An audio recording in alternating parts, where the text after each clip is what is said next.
All righty, Shabbat Shalom, Miss Bakah. This is Maury Medad Yahoo. Want to welcome you to another live stream.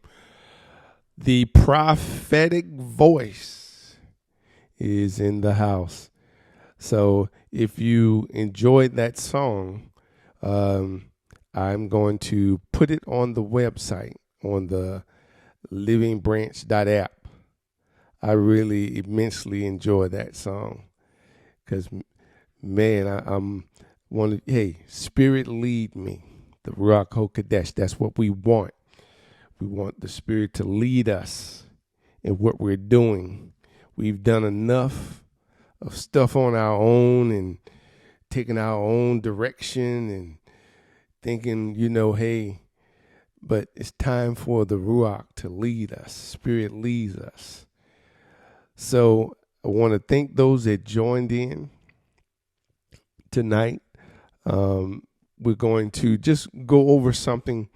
It won't be awfully long, but we do have an exciting lesson coming tomorrow. So I hope you're ready for that. But we have some things we want to deal with. And just this afternoon, I won't say the clear blue, but I'm beginning to think, hey, it's time to do a prophetic voice. Then the subject just jumped out to me. And so when the subject jumped out to me, I knew it's time to come and let the prophetic voice be heard. Because in this day and time, so many people are making errors or on the path of error just in decision making because they're not seeking the Father. They're not listening to the things that come forth to try to give them instruction and try to, give them guidance. But the Father sends a word. He sends a word. So I'm glad you joined us, and so let's talk about it. Let's talk about what the Father is looking for us, and it's just we're gonna cover a few things, but it's just one particular verse that stuck out to me. Okay, and it's about control, or better title would be self-control. Proverbs 25, verse 28. A man who has no control over his spirit is like a broken down city without a wall. Now that's the scripture version. So I'll give you the ESV version, which is a man without self-control is like a city broken in two and left without walls. So when you don't have self-control, when you don't know how to control your appetite, to control your functioning of your mind and body, then you're described as a city without walls. Now, you might not understand the significance of that at the moment.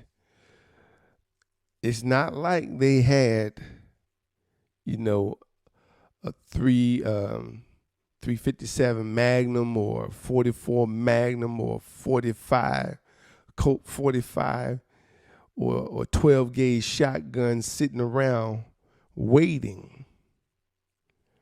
No, their protection was to build up the walls around the city that afforded the city protection. And what it would do, it would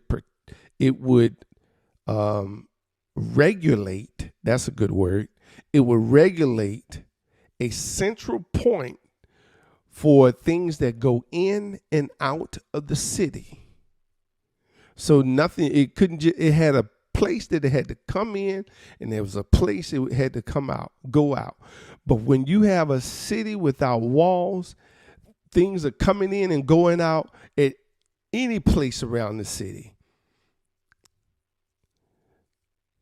So it's no telling what'll come in. So I want you to look at when you don't have control over your spirit, when you don't have self-control, this is what you look like. This is what you look like. āṣar is the word we're looking for. It's a masculine noun meaning to restrain, meaning a restrain, a control, and it's derived from āṣar, meaning to restrain or retain. Now notice this, its only occurrence is to characterize a person as one who is without self-control. So it's just right there in Proverbs 25:28. No self-control. Now, you might look at this, and I'm going to say this a couple of times because I want you to hear it. I want you to hear it loud and clear. Destruction is coming through your lack of self-control. That's where your destruction is going to come. Where you lack self-control. Because that's the part of you that's not protected. It's not walled in. There is no regulating it. Stuff goes in and out, in and out, in and out.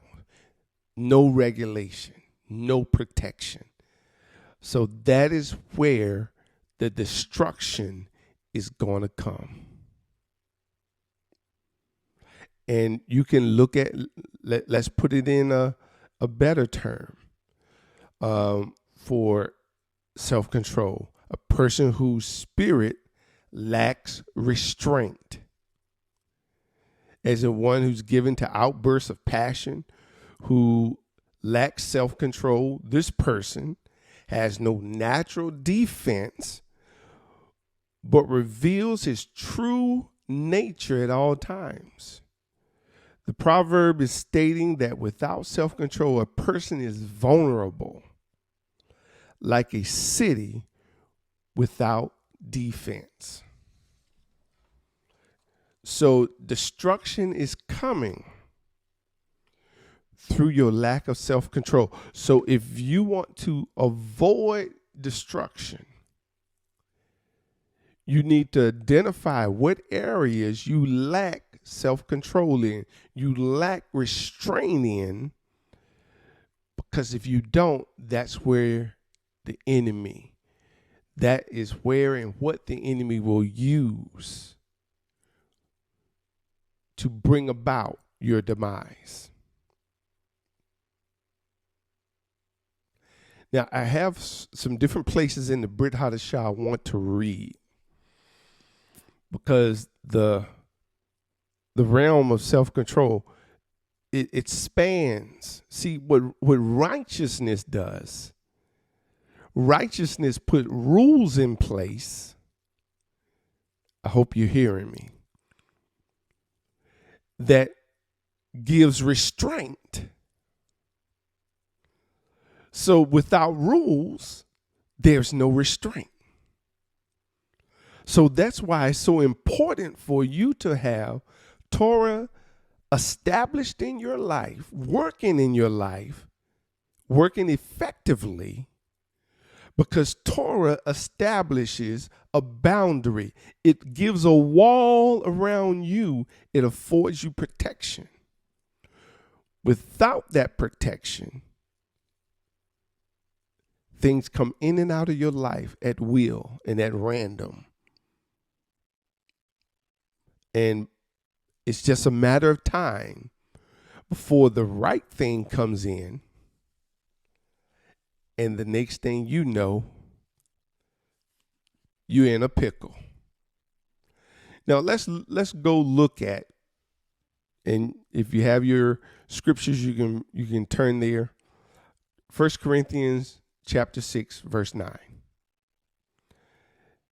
Okay, remember what I talked about, righteousness puts restraint there. It puts self-control. If you follow it, if you follow scripture, the Torah, prophets, and writings, with the witnesses as the Brit Hadashah, New Testament, and other writings, if you follow the foundation of Torah, it builds restraint. It walls you in. Now you're better able to regulate what comes in and out of your life. Now I want you to listen to some places where there was no restraint, there's no restriction, there's no self-control. Do you not know the unrighteous shall not inherit the kingdom or reign of Elohim? Do not be deceived. Neither those who whore, nor idolaters, nor adulterers, nor effeminate, nor homosexuals, and this is scripture version, nor thieves, nor greedy of gain. Now that's one that's not often emphasized. Greedy of gain. So, greedy of gain. You're doing everything because it benefits you. It profits you. Has nothing to do with the Father. And that's what we got to be careful of. We got to make sure that what we're doing it because we have his purpose at heart.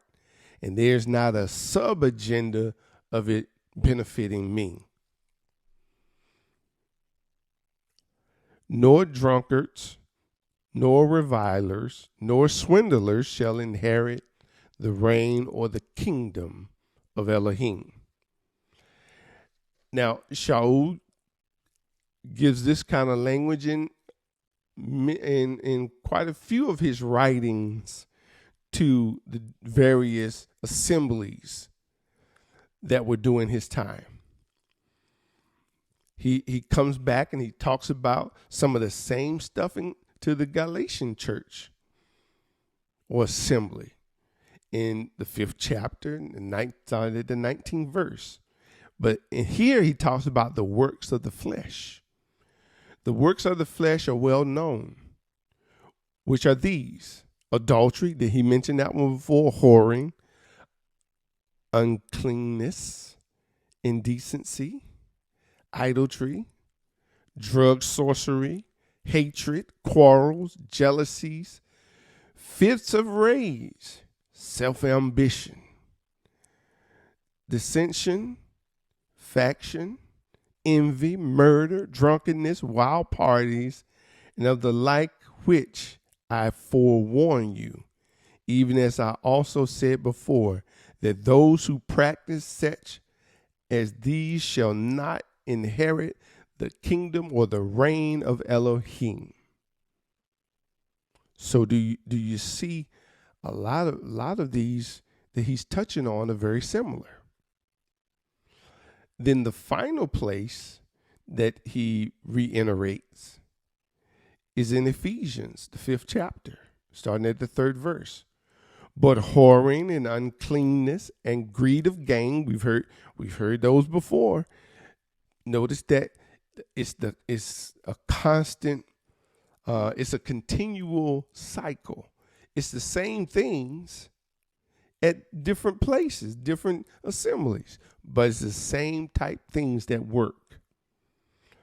Or greed of gain, let it not even be named among you as is proper among set apart ones, neither filthiness, nor foolish talking, nor coarse jesting, which are not fitting, but rather thanksgiving. For this you know, that no one who whores, nor unclean one, nor one greedy of gain, who is an idolater, who are they worshiping? They're worshiping themselves, has any inheritance in the reign of Messiah and Elohim. So what brings restraint against all of these? following Scripture, listening and obeying what has been laid out in Scripture. Self-control. We're not even talking about trying to control somebody else. Self, that's you, self. It's pointing the finger at you. Self-control is what you're doing. Righteousness has to have a proper place in your life.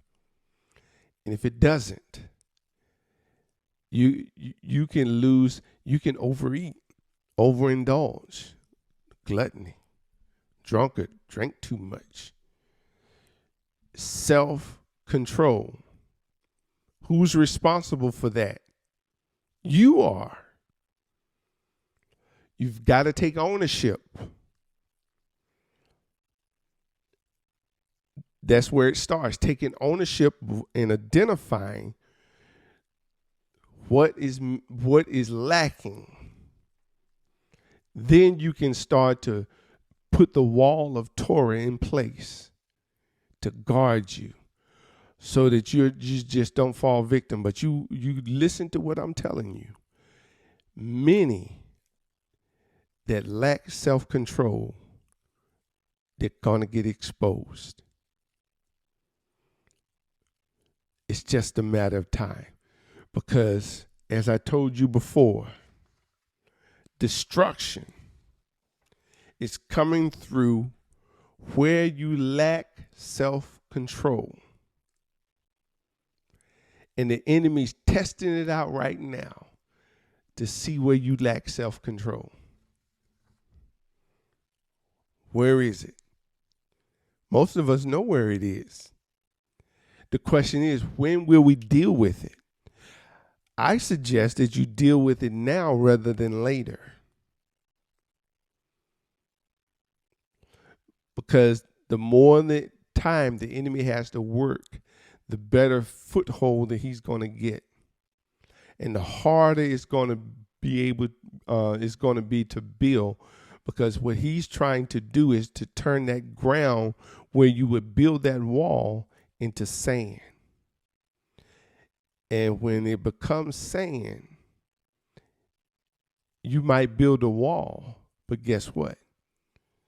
It won't be a solid wall because it's not built on a firm foundation. So, Ms. McCah, I hope that was beneficial. And what we're going to do, we're going to walk it out. And, leave a comment. Let me know if this benefited you, whether it was helpful.